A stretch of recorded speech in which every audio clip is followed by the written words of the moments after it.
Read for Shakcham Properties Private Limited, ACIT. Section 5. The scope of total income, accrual, mercantile system of accounting, advance of loan for construction, land is in dispute, return of principal sum advanced as a bad debts, notional interest cannot be taxed as accrual basis. Section 4, 145. So the title of the principal sum advance as a bad debts and notional interest can be taxed as accrual basis.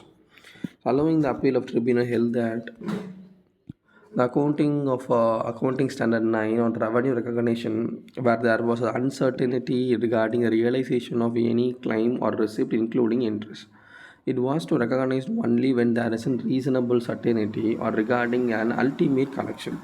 Since there is an uncertainty with regarding to ultimate collection of interest, SSC had not accounted for it in the books of accounts for assessment year 16-17. Though it was following the mechanical system of accounting, the addition of notional interest in circumstances of the present case was not justified under the accrual concept of accounting.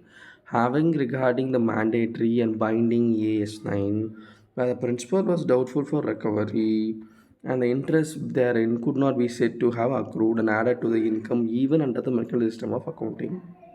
Therefore, the charge of notional interest was not sustainable. Very good thing. I think this officers are saying that there is no possibility of notional interest on the bad debts. Na. It's the recovery is doubtful. The recovery is doubtful. Then how can you put interest on recovery? You can't you put interest on bad debts. So such way, if its recovery is doubtful, the notional interest on it is not to be charged. Very good, very good.